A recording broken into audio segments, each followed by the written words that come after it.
سلام به همه بچه های نازنین توی خونه. حالتون چطوره؟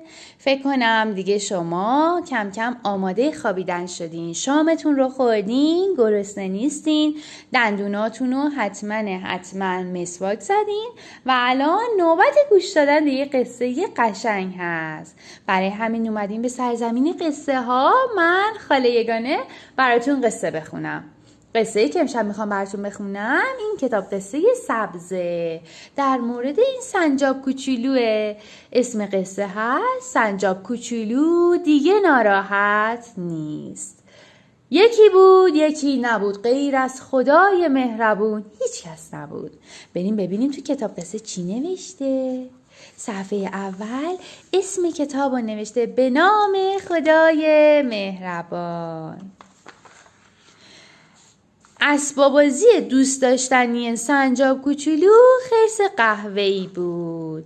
این یک سنجابه که یه خرس کوچولو داره. اسم این خرس کوچولو خرسکه. این عروسکش اسمش خرسکه. خیلی دوستش داره. از بقیه اسباب بازی‌ها بیشتر دوستش داره. حتما شما هم یه اسباب بازی دارین، یه عروسک دارین که از بقیه اسباب بازی‌ها بیشتر دوستش داشته باشین. اسمش چیه؟ سنجاب کوچولو خرسک رو با خودش به همه جا می برد. وقتی میخواست بره بیرون پیاده روی، دست خرسک رو میگیره با خودش می برد. وقتی میخواست بره بازی، میخواست بره روی درخت، خرسک رو با خودش می برد. حتی وقتی میخواست بره توی حمام بره تمیز بشه، خرسک رو با خودش می برد. خیلی خرسک رو دوست داشت. خرسی خیلی بامزه بود. یه روز سنجاب کوچولو میخواست با خرسک بازی کنه، اما خرسک رو هیچ جا پیدا نکرد. همه جا رو گشت، روی مبل، زیر تخت، همه جای خونه رو گشت. سنجاب کوچولو احساس دلشوره عجیبی پیدا کرد. دلشوره یعنی چی بچه‌ها؟ یعنی نگران شد، ناراحت شد، یه احساس بدی به هم زد. گفت وای، یعنی خرسک کجاست؟ ناراحت شده بود. همه چیز بدون خرسک فرق داشت، مثل قبلا نبود. تنهایی راه میرفت. تنهایی یعنی زمانی که کسی با شما نباشه. بالا رفتن از درخت خسته کننده بود، دیگه خوش نمیگذشت.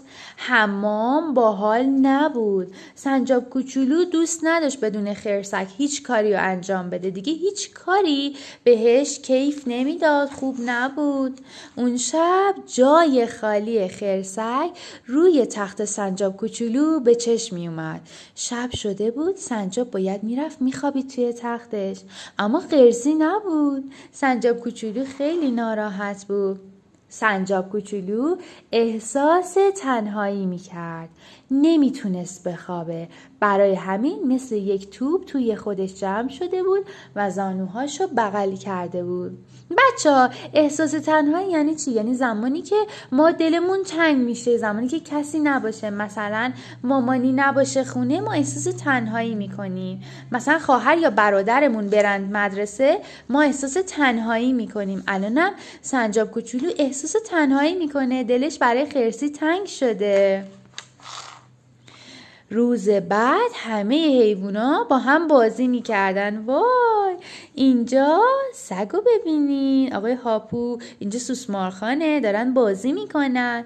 آقای هاپو گفت بیا برای عروسکامون خونه بسازیم. سنجاب کوچولو به عروسک دوست داشتنش فکر کرد. اشکای سرازیر شد، شروع کرد گریه کرد. دلش برای خرسک تنگ شده بود. خیلی ناراحت بود. سوسمارخان دید سنجاب کوچولو ناراحته. گفت بیا برای خرسک یک آگهی درست کنیم. اگر کسی پیداش کنه میتونه خرسک رو اینجوری برگردونه پیش ما.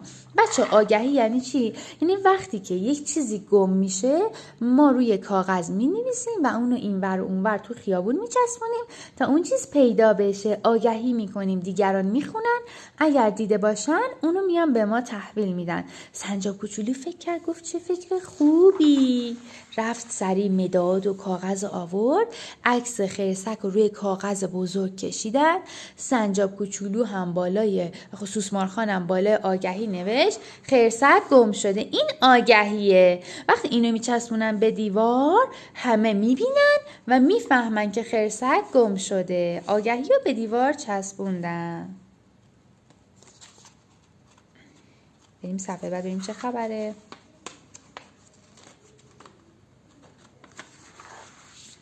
وقتی پیشی آگهی رو دید گفت من خرسک رو دیدم. پیشی جون رفت جعبه لباسا رو برای سنجاب کوچولو آورد. وای بچه خرسک اینجاست. خرسک اون تو بود پیدا شد.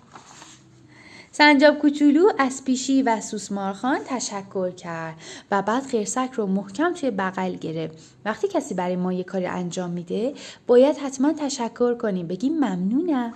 سنجاب کوچولو الان دیگه احساس خوشحالی میکنه که چنین دوستهای خوب و کمک حالی داره. دیگه ناراحت نیست. ببینید حالش خوبه، لباش میخنده.